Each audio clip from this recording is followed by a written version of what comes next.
Welcome into the Talkin Tide podcast on the Belly Up Podcast Network. I'm Chase Goodbread, sports columnist with the Tuscaloosa News, joined as always by Travis Reier, the longtime analyst, senior analyst at BamaOnline.com. You can get Talkin Tide wherever you prefer to get your podcasts, including Apple Podcasts, YouTube Live, Facebook Live. You can follow us on Twitter at Talkin_Tide. So give us a like, give us a subscribe, give us a follow in those places, and you can follow along with Alabama football throughout the 2023 season with twice weekly podcasts right here from Talkin Tide. Want to quickly thank a couple of sponsors: Peterbrook Chocolatier of Tuscaloosa, Heat Pizza Bar in downtown Government Square in Tuscaloosa, and of course Caldera Men's Skincare. More on them a little later in the program. Travis, first I'll briefly apologize to our listeners. Our normal Sunday podcast didn't go off thanks to yours truly. I was all ready to rock in the fine meeting room at the Tampa Busch Gardens Hampton Inn Sunday afternoon before I had to go to the airport, and the Wi-Fi signal was a little wonky, and so we decided to just go ahead and pull the plug and do the recap podcast here on a Monday, Travis, which has thankfully afforded us the benefit of a little extra news, right? Because Nick Saban with a press conference around lunchtime, as he always does on Monday, and came straight with it on the quarterback situation. Travis, Jalen Milroe reinserted, reestablished, and back in the number one seat at that position after being the number 3 guy against USF. Yeah, up and down week, to say the least, for Jalen Milroe. Came off that up and down performance against Texas. Sounds like, according to Nick anyway, didn't maybe respond to some of the plans that Nick had for the quarterback situation going into USF week. But listening to Nick on Monday, apparently Milroe checked some leadership boxes in not playing. But I think it was very telling. I think Nick Saban understands the rest of this team is looking at him right now and saying, or thinking, we're 3 games into this. We're going into SEC play. Who the hell is our quarterback, coach? And it's time to make a call. And Nick did have the benefit of seeing all 3 of these guys in competitive situations in 2 of the 3 games anyway. And so it's Jalen Milroe. Is it Jalen Milroe for the rest of the season? I think that's what Nick hopes at this point, but I guess we'll see. Yeah, what I wrote about following the news conference, Travis, was not so much the decision itself, because I think that was pretty plainly obvious. You don't have to be a football expert to know that after watching 3 games, Jalen Milroe is Alabama's best option. But the timing of it, definitely curious. We normally see, whether it's quarterback or offensive guard or any position, where there's a question as to who might be the starter.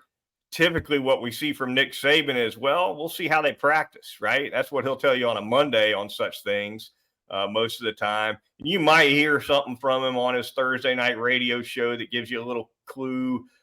Maybe he says something pregame radio on Saturday. Maybe he says nothing at all. But in this case, he came right out with it on Monday. Didn't even wait to be asked. It was part of his opening statement.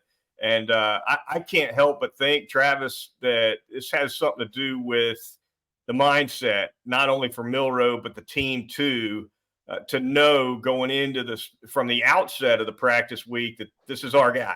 Yeah, that wasn't an accident Monday that Nick unsolicitedly offered that up, because he was ultra tight-lipped with it right up through Saturday's game in Tampa. So he gets it from a team dynamic perspective. It's interesting though, because back in 2015, Ole Miss came to town for the SEC opener in Tuscaloosa, and Alabama was still unsettled. So maybe this is a learning experience that Nick had, and going with Cooper Bateman in that game, kind of messing around with that situation going into SEC play. You end up losing that game, but Jake Coker established himself on as a guy, and that team went on to a national championship. I'm not there yet with this team, though. If it were as simple as quarterback, maybe. But I think, as we're going to talk about, they've got other issues to deal with as well.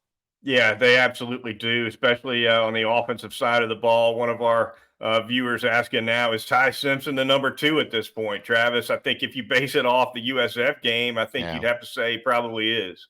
Yeah, I think so. I think he handled the moment a little bit better than Tyler Buckner, which surprised me because I know it was kind of mop up duty against Middle Tennessee, but man, Buckner looked really confident, really capable in that performance in the season opener. So you figured that would translate into a start, but some nervy throws right out the gate. I thought Ty came in.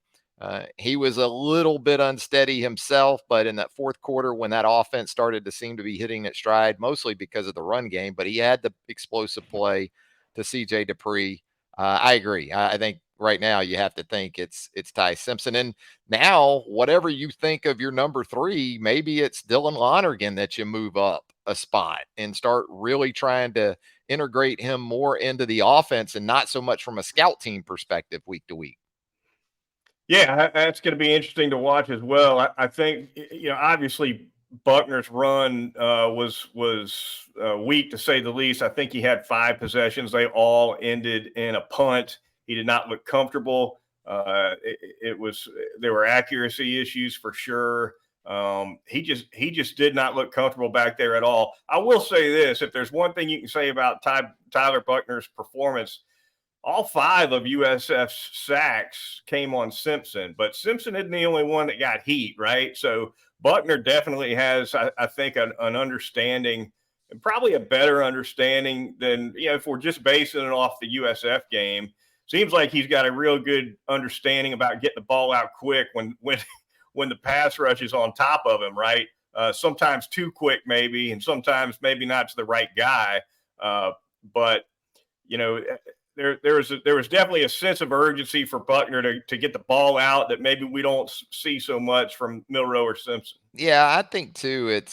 That might be the what if game of Tyler Buckner's Alabama career because second quarter he had a couple opportunities on some intermediate to deep throws, maybe a little bit late and underthrown to Isaiah Bond on that deep out route where they had some space. And then the post to Jermaine Burton, where he just misses him. The ball in the air looks great. Looks like it's going to be a touchdown. Goes off the fingertips of Burton. So, yeah, I think you will probably a lot of people won't think about it much. I won't. But when you think about that performance, what if, especially the deep ball to Burton, if he hits that one, does that settle him? Does it settle the offense? Who knows where they go from there? Offensively for Alabama, we'll go ahead and expand it out. Take a look at this USF game, Travis. Obviously, it was a disastrous performance by the Alabama offensive line. They did manage to pull it together as a run blocking unit toward the end of the game. But in what should have been a get right game, there's no other way to describe it than a mess. And one of the things that struck me, and this is, this isn't just the offense, this is overall. But to win that game by 2 touchdowns is pretty remarkable. You wouldn't know it was a 2 touchdown win for either team if you'd have looked at some of these team stats, Travis, just to run down how close things were. All right, you first downs 16-14, Alabama's favor. Total offense 310 to 264, Alabama's favor. But what was that before Roydell Williams ripped off a 48-yarder at the end of the game, right? I mean, that was basically even until the very end. Sacks, 5 each. Penalties, 5 each. Fumbles, lost, 1 each. Third down conversions, Alabama, 5 of 15. USF, 5 of 17. I mean, this game, in a lot of pretty important, by the way, time of possession, almost dead even too. I think TOP was within 30 seconds of being even. So in every respect, this game, while it might not should have been tight at all, it was very much so. Yeah, by the numbers, but again, Alabama had some opportunities. The deep ball to Burton that they missed on by just inches. You lost a kickoff return to a touchdown on a penalty with Terry and Arnold. So it just, I know the score was close and the numbers were close. I never felt like Alabama was threatened in the game, but then I look up with about 6 minutes to go. USF is only down 7 with the ball inside the Alabama 45, right? Right. So it just didn't have the feel, and that's how you lose games. I get it. You kind of go through them thinking, we'll be okay, and then the next thing you know, you're either down a field goal or you're going into overtime and you're reeling now. So it was one of those kind of games. I know Nick, based on his comments Monday, hoping that there's carryover, especially with that run game. I think there needs to be that, or you're going back to Milroe in large part too, because when you talk about explosive play capability and potential, I think we saw in his 2 starts that it's a good bit greater with him than it is with either Buckner or Simpson. Simpson did a nice job against USF. 2.5 quarters of action. He had 1 run of 10 yards or more, and he had 1 completion of 15 yards or more. You look at Jalen's numbers, those turnovers are problematic, no doubt about it. But if you want to talk about explosive play ability and scoring ceiling for this offense, I don't see how you don't go back to Jalen Milroe. Yeah, that's definitely a factor. Milroe can make the big play. I think we've seen his deep ball enough to know that he can be dangerous with that, and obviously he's dangerous with his legs, which leads me to the fact that he's also the best choice, Travis. If your pass protection is a mess as it is at this point for the Crimson Tide, you need as much escapability as you can get at that quarterback position. And Milroe is clearly better than Buckner or Simpson in that regard. He can turn a potential sack into a positive play, and sometimes a hugely positive play when he just tucks it and goes. And so I think if you're Alabama and you factor that in as well, this was definitely an easy decision. I think so. But I also think my thoughts on how you're going to utilize Jalen Milroe in this offense haven't changed based on today's news. Because Nick Saban was adamant about what he said today, that doesn't make me think Jalen Milroe is any closer to being Bryce Young than he was before today. And I get it in comparison to Buckner and Simpson, as far as explosive playability, both as a passer and a runner, he's shown to be more of that guy. I still think, though, they have got to maintain a run threat with him on almost every snap if they're going to maximize his effectiveness. If you're Pete Golding this week, you're hoping that Alabama leans on Milroe to be more like Bryce Young than, say, Jalen Hurts from Sure. 2016. You would love that to be the case. Yeah, this offense has got to play downhill as much as it can, Travis. Power, they got to do more in the running game. There's no question about that. I think there's potential for that, right? I don't know what the potential is with the pass protection. It could be problematic all season. I do think this offensive line can do better, and it's worth noting that one of their very best players, Tyler Booker, was out for that USF game with back spasms. I do think they can run the ball better. They've got to do that. And Milroe's got to be a part of that, right? Design runs, whether it's the read option stuff, I don't care, but he's got to be involved. Every play, he has to be a threat. Straight drop backs and things like that, unless it's the quick game and you already have a predetermined read where he goes with the ball or takes off, I don't want to see any more empty. I don't want to see 5-man protections from this team. They struggle with 7 and 8-man protections against USF. Yeah. You're right. Yeah. They have to, for them to come close to sniffing Atlanta in early December, they have to reach their full potential as a run offense. And in part because this offensive line is so massive that if they are in obvious pass situations, even with some help, you got guys getting beat by quickness and speed and athleticism. All these numbers and these comparisons to NFL offensive line sizes, they don't mean nothing if you can't run the football. Yeah. Because the other side of that is you're probably not going to be as good in obvious passing situations if you're in 3rd and 8, 3rd and 10, and it requires time for routes to develop, and the quarterback needs to be able to sit in there for 2 Mississippi, 3 Mississippi. This group has shown you zero in the way of the ability of sustaining that, and that's with Tyler Booker. And I understand they are better with Tyler Booker. But, Terrence Ferguson's been around for 3 years now. That wasn't another true freshman they plug and played with on Saturday. And it's not just Terrence Ferguson Saturday that was their issue. And they continue to have issues along the offensive line. And then in pass protection, tight ends at times are a little leaky. running backs at times are a little leaky. So, yeah, that drive there in the, I guess, late third into the fourth, where they got Dupree going and then they got Roydell going. That's who they've always needed to be. And then attach the quarterback to that with the threat of both run and pass. To one of your points, I texted a buddy of mine from the airport in Tampa on Sunday, and I told him, I said, they ought to just rip everything in the playbook from the empty set, just rip it out, and don't even look at, unless maybe it's a quarterback draw. Yeah. Short of that, I don't know why you'd call anything with an empty set at this point, because they just when they cannot motion the back out and go empty, there's an audible gasp, in the words of Patterson Hood. That's right. Yeah. Yeah. And talk about pinning your ears back, when you see that as a defense. Well, and the guy Evans for South Florida Saturday, props to him. He had a big game. But he was never concerned about the quarterback run until Ty kept it off his own read. And they caught Evans inside, and Ty was able to pick up 6 or 7 yards there in the fourth quarter. And you got to keep these defenses balanced, man, especially when you have a guy that can do it.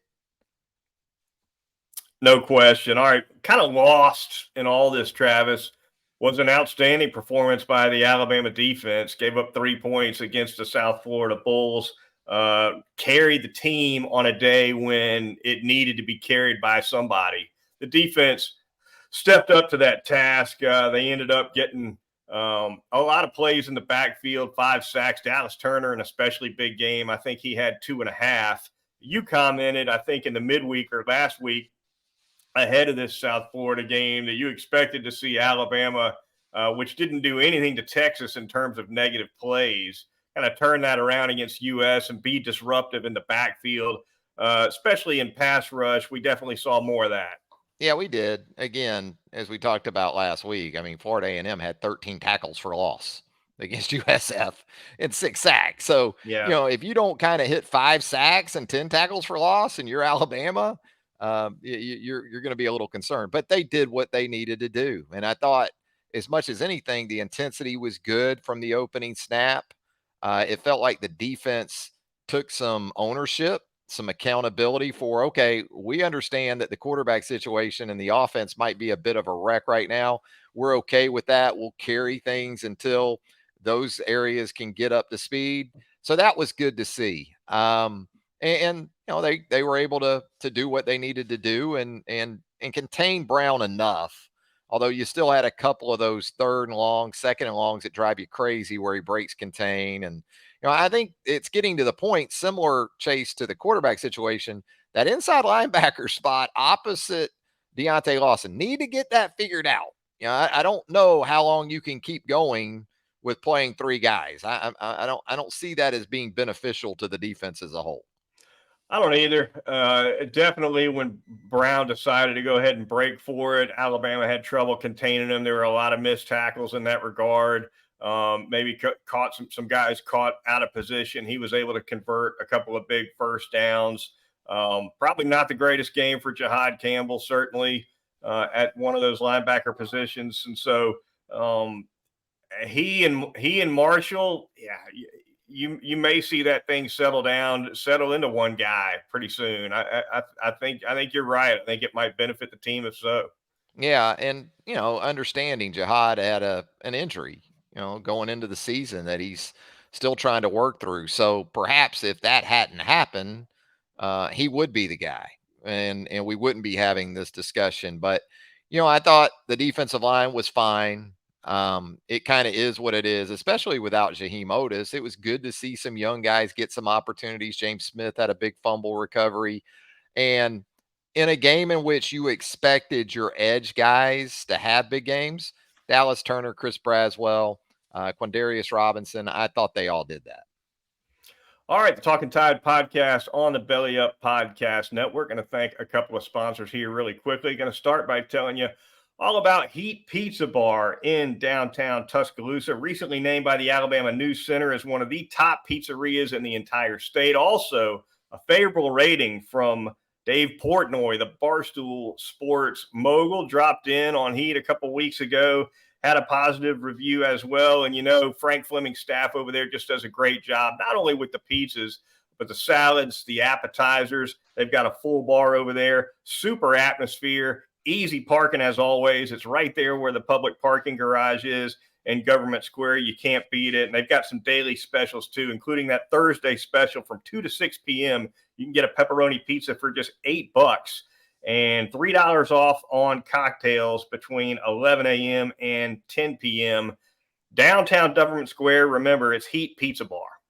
Going to tell you about Peterbrook Chocolatier, 1530 McFarland Boulevard North in the Indian Hills section of Tuscaloosa. Sweet 16, Peterbrook Chocolatier. You got a home game weekend coming up. You got that tailgate. You got that watch party. They're all incomplete without Peterbrook Chocolatier of Tuscaloosa. They can do the party trays now. They can do chocolate pizzas for you. They can do those chocolate footballs. Make Peterbrook Chocolatier the hit of your game day get-together, party, tailgate, you name it. It's Peterbrook Chocolatier, 1530 McFarland Boulevard North in the Indian Hills section of Tuscaloosa.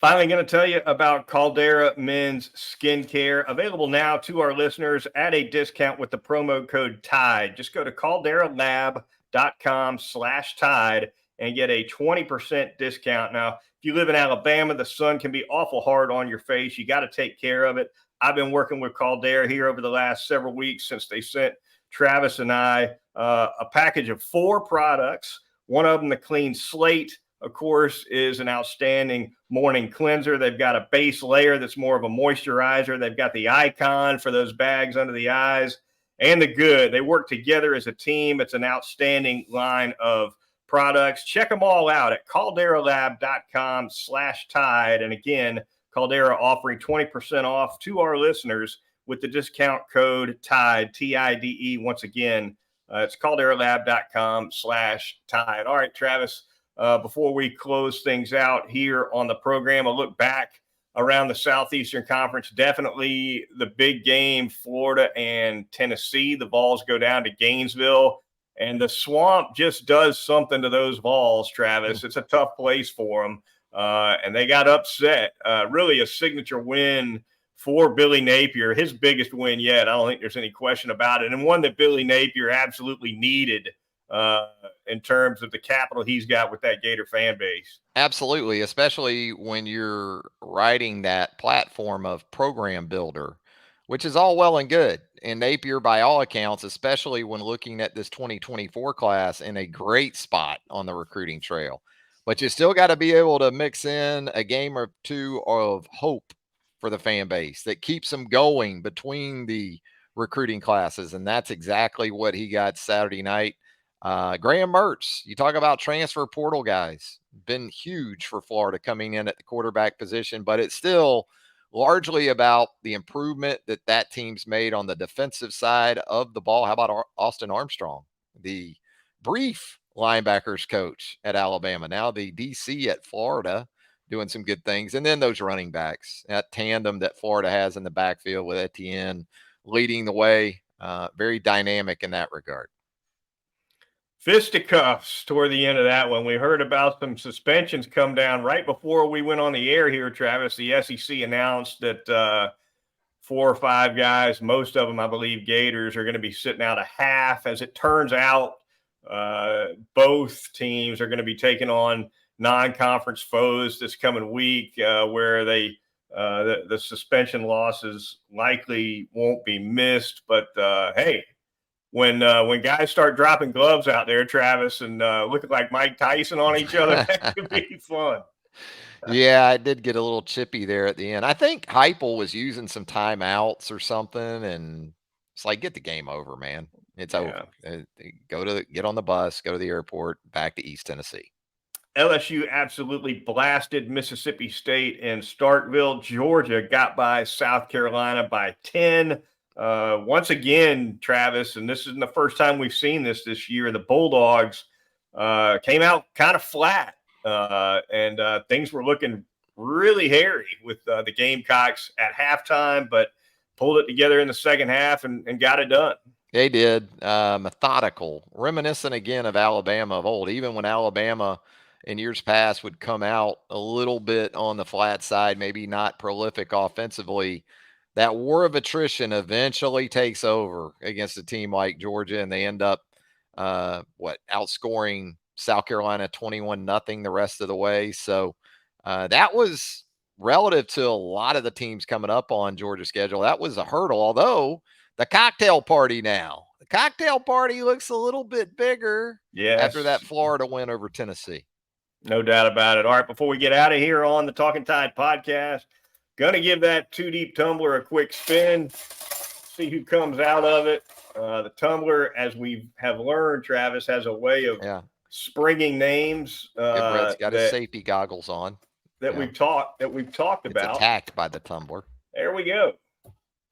And we're pulling number 22. That would be Justice Haynes, the freshman running back for the Crimson Tide, who, as we know, Travis, was pretty well hyped along with Caleb Downs as one of the top early enrollers in spring practice. Really haven't seen a lot of them so far this season. It's going to be interesting to see if he's able to work his way into the rotation, but so far not so much. I think he can pass protect, so that alone should put him in the mix. And you know what else? We didn't talk about the snuff of that USF fake punt to this point.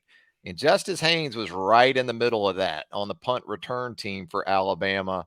I thought Malik Benson, Quandarius Robinson, and Justice Haynes did a nice job on that play. Justice Haynes looked like a legit defensive player. He got his head across to the outside on making that tackle. So, I think he's going to eventually surface. I mean, if anything, injuries tell us in the past that you're going to need more than 2 or 3 guys, and I think he's capable enough as it is. All right, that is going to do it for this edition of the Talkin Tide podcast. Want to thank our viewers and listeners. Be sure to check us out again a little bit later in the week when we preview Alabama's upcoming home game against the Ole Miss Rebels. Until then, we'll talk to you next time right here on Talkin Tide.